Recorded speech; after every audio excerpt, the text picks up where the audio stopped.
Hello and welcome. I am Stacey Thomas, author, ALS advocate, film producer, and talk show host. I'm here to motivate, educate, and entertain.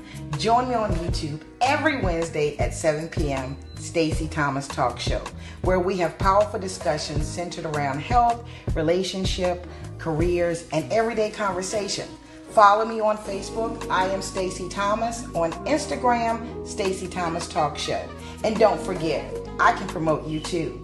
Email me at iamstaceythomas@gmail.com. Now, it's time for the show. Hello, everybody. I am your host, and tonight is one of those occasions where we're doing two shows, okay? Thank you for watching the Stacey Thomas Show. This section is the business block. What is the business block? I'm glad you asked. The business block was created and licensed in Prince George, Virginia about 2 months ago. It was created to promote and interview business owners and change makers in the community, right? And anyone else that's important. How about that? And tonight I got to tell you something. I have a very special guest. I hope he doesn't mind me saying this, but let me tell you, on this platform, God has blessed me to interview some amazing people. I have been surprised by the guests that I have gotten on my show. Imagine my surprise when I say you never know who people are when you meet them. Some people won't boast, some people won't brag. Not until you say to them, well, what is it that you do? And I had been laughing and talking to a professor at VSU, Virginia State University, just running my mouth, right? And one day he said something and I said, well, what do you do? And to my surprise, not only did he say something about the symphony, but he said his position with the symphony in Petersburg, right? I guess, if I'll be honest with you, I said to myself, an African American man holding such a position in the city? Let's welcome my guest and I'll let him tell you who he is. Hello. Hi, Stacey. How are you? I'm good. How are you doing on this what Tuesday? What is today? Tuesday? This Tuesday great. evening. I'm great. And to be very honest with you, excuse me, and I know this, look, Stacey loves to converse. It's been a rough 2 days. I told a friend of mine, something's trying to come after me. I try to figure out how to shake it. I figure it's a blessing coming. But then at the same time, at 6:30 this evening, I have a blessing on my platform. So thank you for blessing my platform today. Glad to be here. And now that we've done all of that, who are you? Well, I'm just little Kenneth Lewis from Petersburg, Virginia, professionally known as Dr. Kenneth Lewis, Associate Professor of Data Analytics and Statistics in Psychology at Virginia State University. And also, I'm the president of the board of directors of the Petersburg Symphony Orchestra. Now that right there, right? I'm impressed with your doctor degree. Don't get me wrong, but that right there, because I do love a good symphony. I just had no idea that there was one in the area. And you know what? Let me stop you right there. Please say because something. That's why I'm happy to be on your show, because one of the things that I want to do is to get people to stop saying that they didn't know that there was a symphony in Petersburg, a symphony orchestra in Petersburg, because this year, this is the fall of 2025. This is the beginning of our 48th season of performances in the Petersburg area. We started rehearsals in the fall of 1978 with music professor and the original bandsman of Virginia State College, Dr. F. Nathaniel Gatlin. And when he retired from Virginia State University, it was always his dream, his impossible dream, to create a symphony orchestra. And so with much planning, with much prayer, and with much support, he launched rehearsals in the fall of 1978. And the first concert that was on the record book was called Concert Number 1. And it was in April. I don't have the exact date, but it was April of 1979. And so we have been operating nonstop since then I actually played as a musician in the symphony for 3 years, and then I just became too busy, and I had to stop. There was one time when I was working at then Fort Lee. We always had rehearsals on Wednesday night, and there was this one year where a group of us would leave Fort Lee at 2 o'clock in the afternoon. We'd drive down to Women Mary to take a computer class, and then we'd rush back, and they would slow the car down long enough for me to jump out the window, jump in my car, and get over to Petersburg High School for rehearsals. And then one day I just couldn't do it anymore. And so I've been a supporter and an advocate. And 2007, somebody said, "Well, Kenneth, I think you should become a part of the board of directors of the symphony." And I said, "Okay." And things happened and I got elected. And then I went to the bathroom and I came back and they'd made me secretary. And then I went to the bathroom again and I came back and they'd made me president. So my joke is, if you don't want to be in a leadership position in a board, a community board, don't get up and go to the bathroom, because when you come back, you'll be elected or something. Well, okay. So let me tell you why perhaps I didn't know about the symphony. I guess it's when you grow up. Okay, so I'm not from Petersburg, but a lot of times when we're in a household and we don't hear the symphony in conversation, when we don't know people in our circle that knows about the symphony, then I'm not going to hear about the symphony. So I'm going to say over the years, maybe Stacey wasn't speaking to the right people. Maybe Stacey wasn't in the right area to find out about the symphony. But now Stacey knows about the symphony, and Stacey's going to tell other people about the symphony. You, as an African American man, right?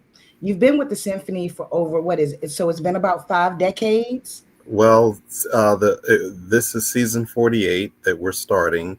Uh, so I've always been a supporter. I came back home. I was away from Petersburg in school and that sort of thing. And I came back home in 1986, and the symphony was already up and running. I joined as a musician in 1987, and I played until just about 1990. And then I just had to give up that time. And I would always come to the concerts. But then in 2007, after I'd just sort of gotten settled in, I guess, into Petersburg society as an adult, somebody said, "Well, I would like you to come join the symphony board of directors, because I think you have resources and you have a mindset that would help promote the symphony, and that would help make everybody know that there is a symphony." That there is a symphony. So in the city of Petersburg, as far as the school system, is the symphony something that you think that they're talking about? You know, I will just be transparent with you. There has been and there hasn't been. Ever since the Okay. school system, ever since the Virginia Department of Education went into the world of the SOL testing, those things that they deem important are financed, and those things that are not important are not financed or fully supported. And one of them is music and arts in schools. Whenever there are budget cuts, Stacey, first thing that goes are the arts programs. Yes, I've heard that. And there is so much mental wellness associated with being a part of the arts. And there's a lot of academic and intellectual uh, wellness, if you will, that goes with being in the arts. When we have a concert, I always come out on stage and I greet the audience. And I ask if there are any young students in the audience, and I always have them stand, because we want to recognize them and tell them that it's okay to like all kinds of music. And then I tell them about the fact that everything you need to know about SOLs, you're learning right here now, because music is math, music is physics, music is language, music is history. Music is all four of those things. And those are the four SOL tests that the students have to take. They have to take a math SOL throughout their public school career in Virginia. They have to take a science SOL test. They have to take a language, literature, English test during their public school career. and they have to take a history SOL test. You can't get out of a music class without not realizing that you are applying the principles of math, applying the principles of physics. Music, the music sound, every time you hear sound, is physics. That's all it is. It's vibration of air. And it's just how fast the vibration occurs, or how high. There's frequency and there's amplitude. And frequency is how often, and amplitude is how high or how low. And so you could teach physics, you could teach science, you can teach culture, you can teach everything just by talking about by talking about music. Wow. So I share that with them. If I could, we try to establish partnerships with some of the school systems, Okay. and I wish we could even have a greater partnership with the Petersburg public school system. We have a music program with the Hopewell public school system.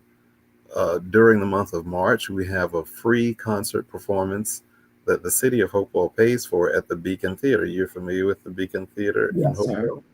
And so we go there. We've been doing that now for about 10 years, I think. And so we go there every year. We have a wonderful concert. As a matter of fact, put it on your schedule. I don't have the schedule directly in front of me. I think maybe you do. But it's either the second or third Sunday in March of 2026, when we have a free concert for anybody who wants to come to the Beacon Theater. And the Petersburg Symphony performs, and music students from the Hopewell High School perform with us. We used to do that with Colonial Heights. We'd have a concert in Colonial Heights, and the students, music students at Colonial Heights High School, would perform with us. Chesterfield County, when they were giving us more financial support, one of the things that we would do for that financial support is we would have a concert at one of their high schools or middle schools or something like that, and we would have their music students play with us. Well, when you're a kid, there's nothing better than to see your name in print on an official program. Guess what? I still have mine from way back in 1974, 75, when I was playing with Dr. Gatlin, and he used to come by on Wednesdays. He would pick me up, and we'd go up to VCU, where we would have rehearsal with his Richmond Community Orchestra. And I still have the programs. Wow. And speaking of young people, so I know that there's been the traditional classical music, right? Yes.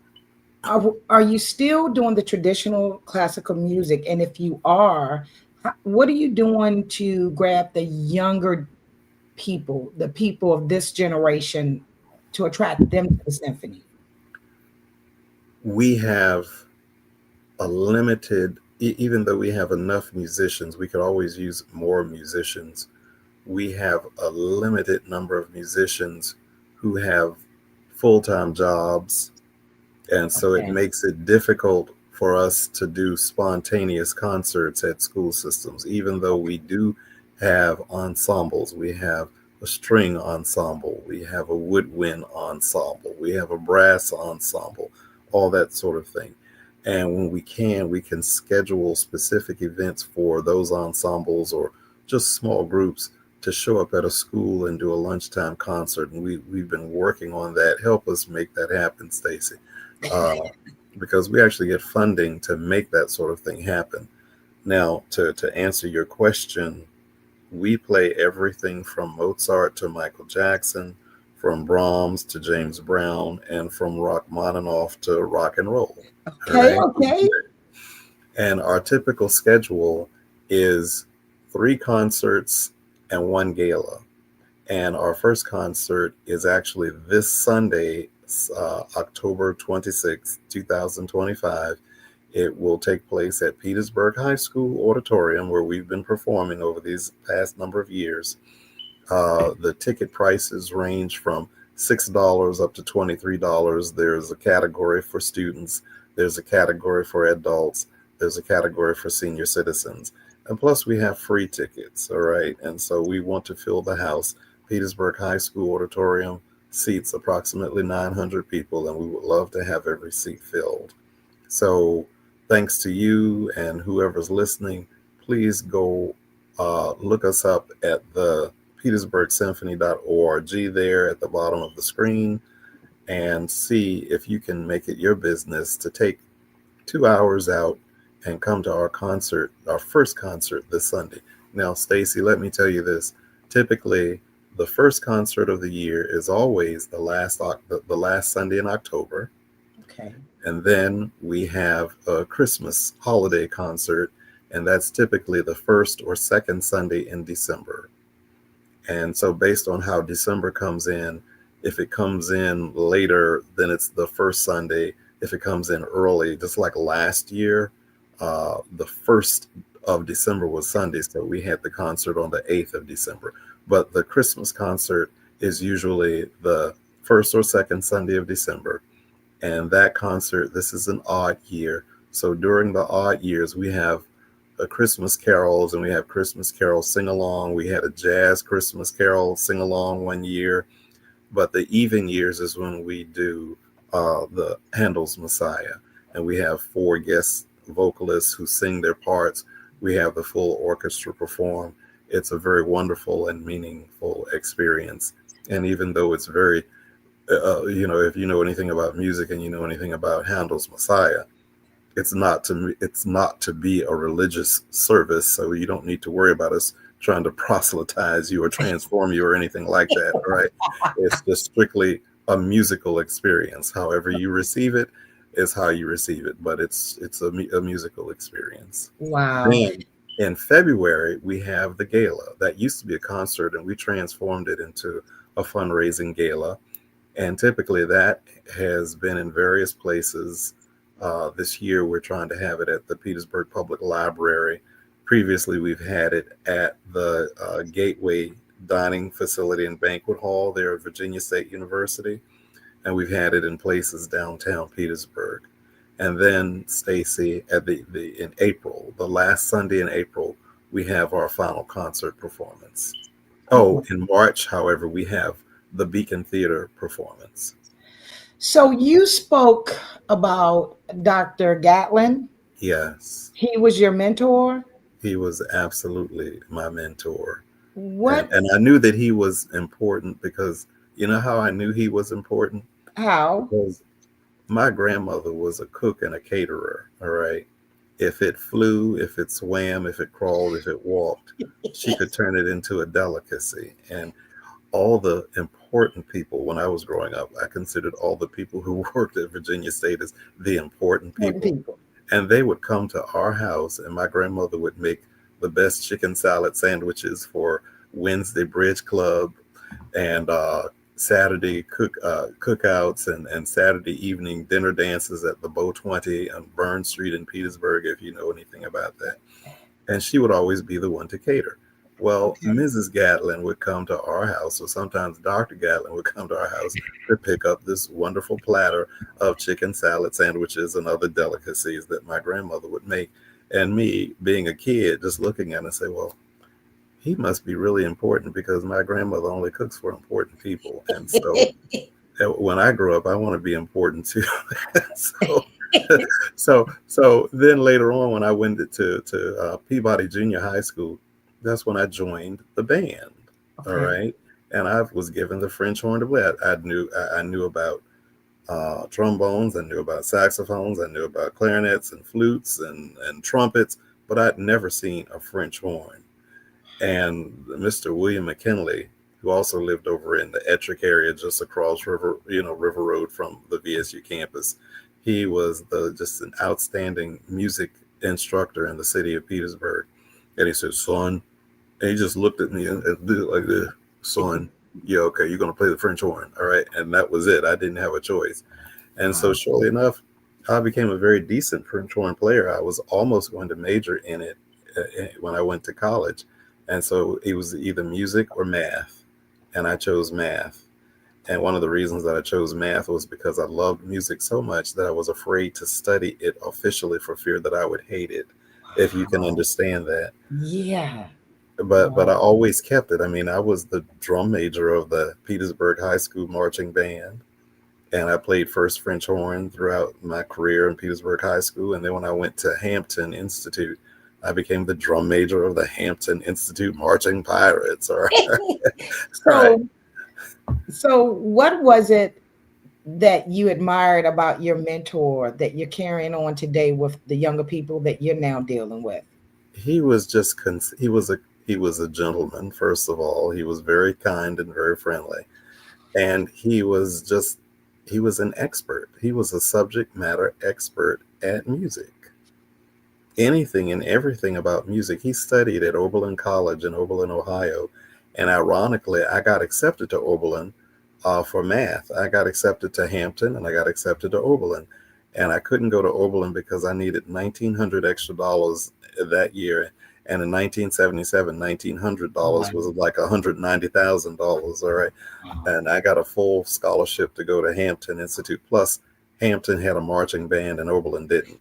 Right. So I said, that's got to be the criteria. But to answer your question, he found out that I was studying the French horn and he would collaborate with Mr. McKinley at Petersburg High School.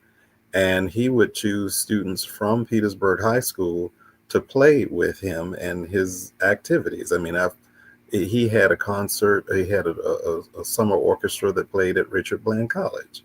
And all this happened before he created the symphony. He had always wanted to create the symphony, but he was working full time. And so when he finally retired from Virginia State in about 1977, 78 time period was when he launched the Petersburg Symphony Orchestra. And we still have musicians who were his students when he was at Virginia State. And we have some of those same folk who are still playing in the symphony today after 48 seasons. Wow. And they've had wonderful careers in music.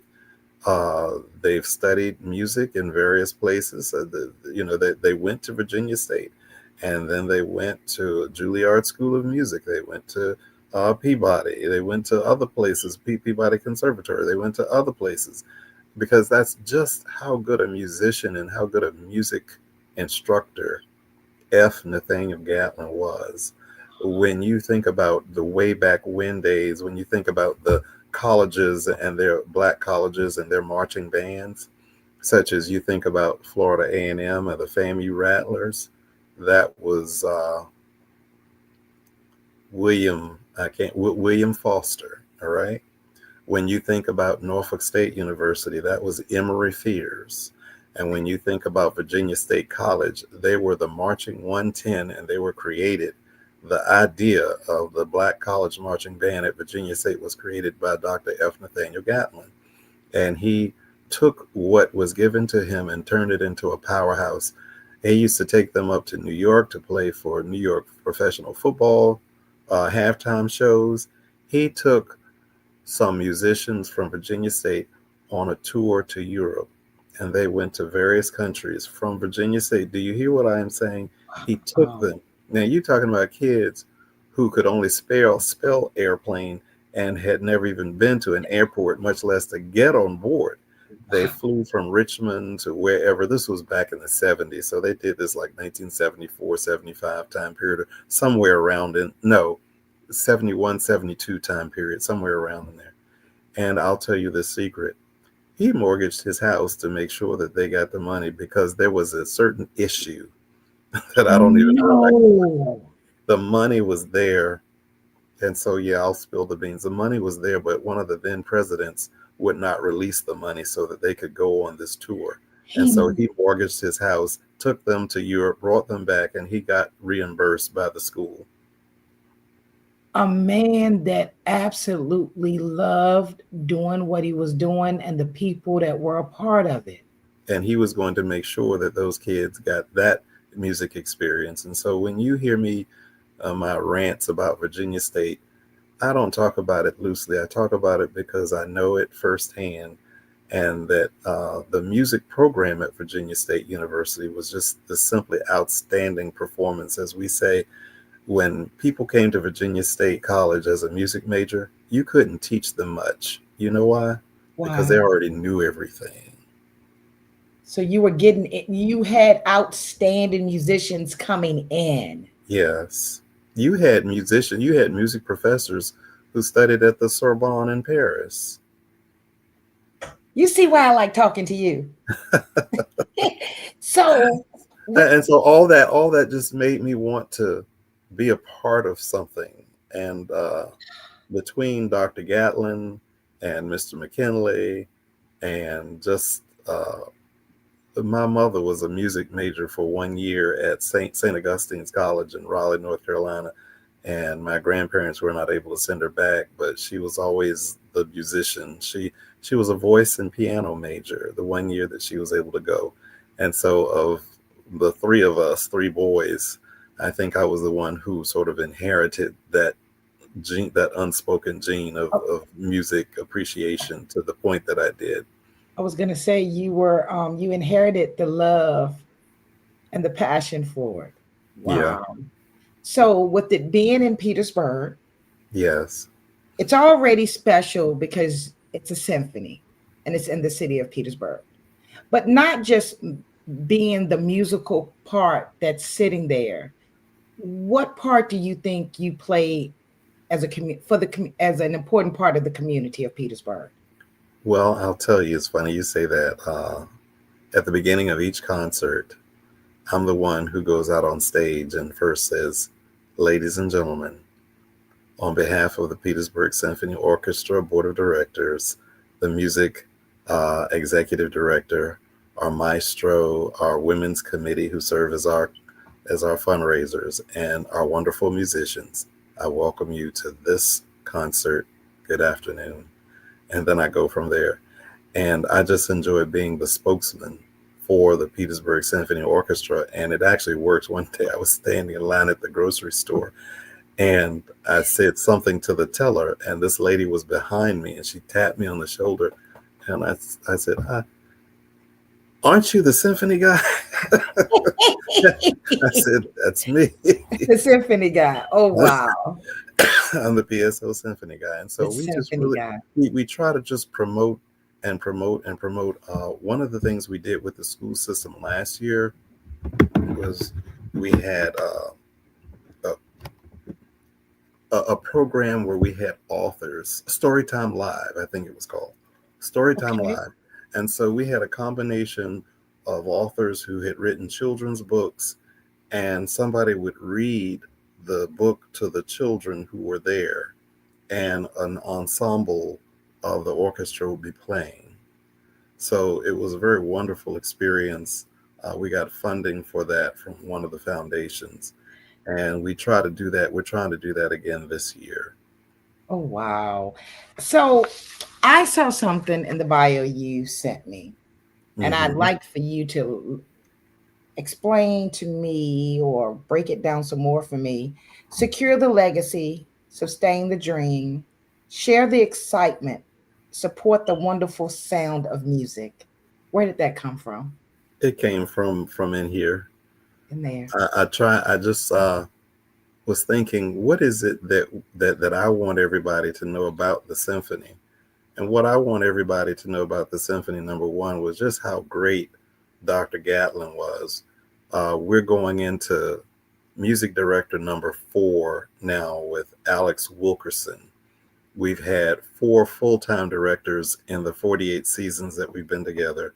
Of course, Dr. Gatlin, and then Ulysses Kirksey, and then uh, Naima Burrs.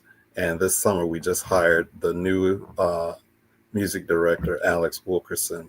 But I just want everybody to know, number one, that you have this great jewel in the crown of Petersburg. Right. Because when you don't give Petersburg much credit for having too much, as people don't, Right. we really do have a symphony. We're the only ones between Richmond and Raleigh that has a symphony. I didn't know. I went to the symphony a year ago. I got invited to come to Williamsburg. I went to the Hmm. symphony over there and said, "I wish we had something across the water like this." Yeah, I yeah. didn't know. And there is, and that there's us, and we just want to make sure that we continuously advertise. And maybe we're not doing a great job of advertising. I don't know all that goes on. There's so many things that are going on in so many different ways, but there has to be a love for music, don't think that we only play the music of dead white European men either. We play lots of music. All right. There's a black composer named William Grant Still. He's deceased, but we play his music. Uh, we then play pop music when we have our gala. We've had Michael Jackson music. We've had Patti LaBelle, The Sound of Philadelphia music. This year, February 21st, I think is the date. It's Saturday. Let me see, check to make sure. It's Saturday, uh, February 21st. Yes. And it's a fundraiser. We have a silent auction, but this year's theme is Motown. Motown. So they Okay. can pair it up. We have musicians. We have a separate band who's made up of the musicians in the orchestra.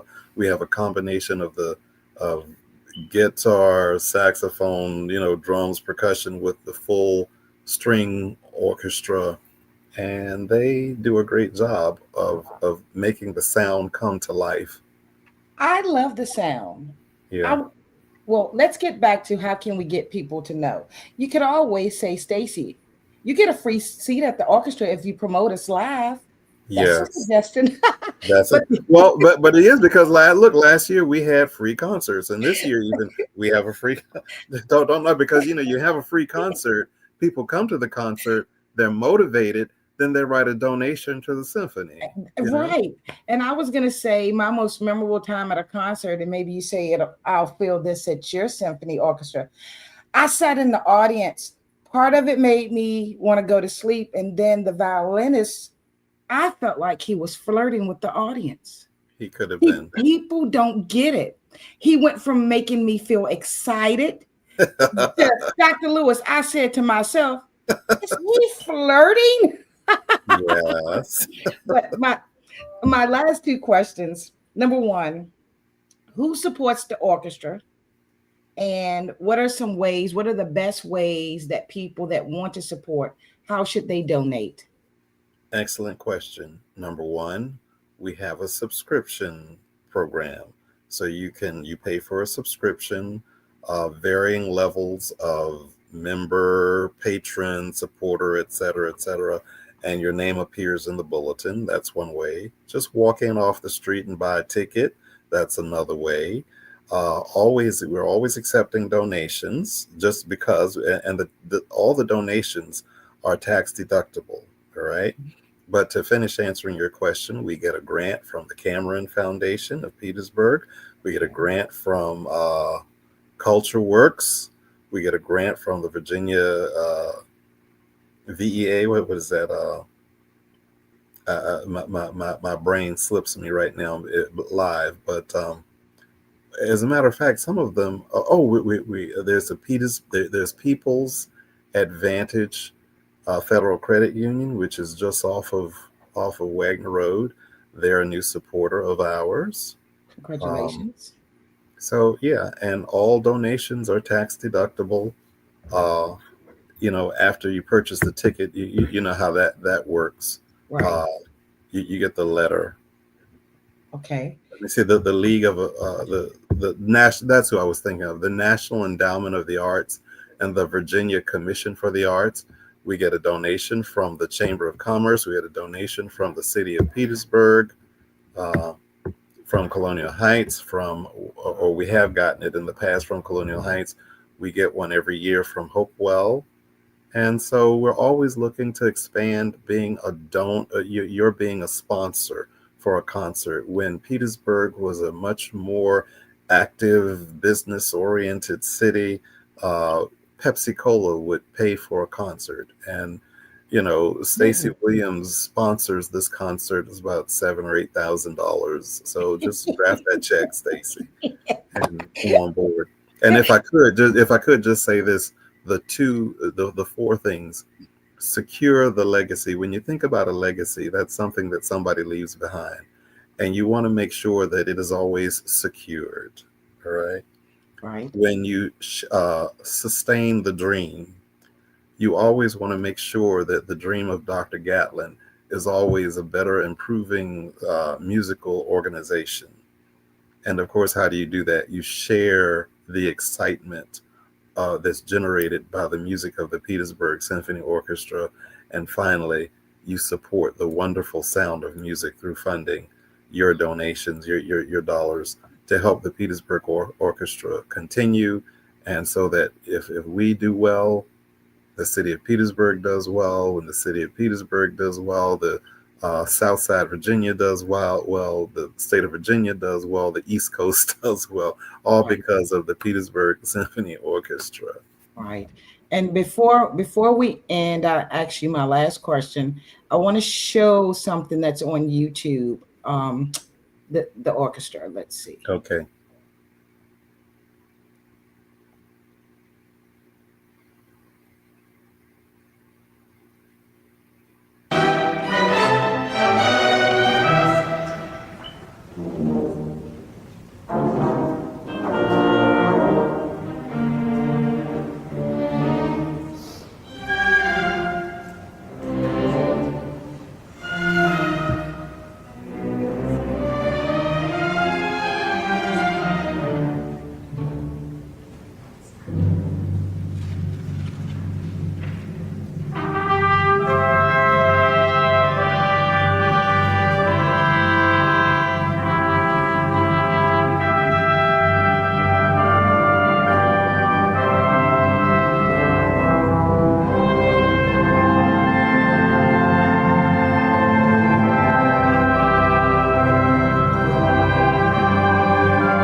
We want to fill up all those seats. And sometimes we do, just full disclosure. Sometimes we do, and sometimes we don't. But we Okay. always try to. Okay. And finally, what do you want people to feel or take away once they come and watch you and they leave? That they can't wait until the next performance. This has been great. It has been. I want This to this thank has you. this has been great. How do they follow you? Is there a website? Is there a Facebook page? How do people follow you? You can go to first petersburgsymphony.org. That's our website. Okay. And look us up there. And then we have a Facebook page. And you can, the best thing that I would recommend is that you go to the petersburgsymphony.org first, and then go down to the very bottom, and you'll see where all of our different contacts are. And you'll see our I don't know if we have TikTok. I think we have Instagram. I know we have Facebook, uh, and of course a regular web page. You can click on the donate button, of course, and help support the Petersburg Symphony Orchestra. But just, in a period of time when everybody harps on bad news about a place, just know that you have the Petersburg Symphony Orchestra. We play all genre of music. We can play at all types of places. In 2012, we played at the Hopewell Park there over the Grant headquarters, and we played with the then Fort Lee Army Band. We played the 1812 Overture, and we had live cannon fire. I invite you all to just listen to the 1812 Overture, all right? And listen at the end when you hear the live cannon fire. Well, I coordinated it. I don't say I much, but I was working at Fort Lee at that time. And I went to the Fort Lee Army Band and I said, look, we want cannon fire there. And they made it happen. And people were just thrilled. They couldn't wait until the very end. It went da da da da da da da da da boom, da da da Oh da da da wow. boom, boom, boom. And people were just like jumping up and applauding it. It was Oh just a great wow. day. Well, keep And by the way, on. guess what? We're also a partner with Virginia State University. So You I are. want Well, to you got put that in. And so we rehearse at Virginia State you University. do. Yes, we rehearse every Wednesday in the band room there at Virginia State University. We Oh have wow. many of some of the student musicians play in the orchestra. All right. The Naima Burrs, who is on the faculty, she was our immediate past music director. So Interesting. yeah, we came out of Virginia State University because of Dr. F. Nathaniel Gatlin. We've never let go of our relationship with Virginia State University. We've done several inaugural gala concerts for presidents who have come through here. I'm gonna need this to be put in the newsletter that comes out. Okay, great. Consider it done. Make it happen, please. Will do. Thank you very much. You know what? Thank you. Thank you for like staying there with the symphony and for educating us and letting us know that there's no reason that we should not know about it. I think it's a great thing, especially, and Stacey loves everybody, but when it comes to African American people being educated, I think that if you are an African American person and you are enjoying the symphony, don't keep it to yourself. Let your neighbor know that there's a symphony in Petersburg. People have a tendency to keep good things to themselves so they can feel special, or they don't. They're the only ones that can go. Have a good one, Dr. Lewis. Thank you. Thank you. Bye-bye. Bye-bye.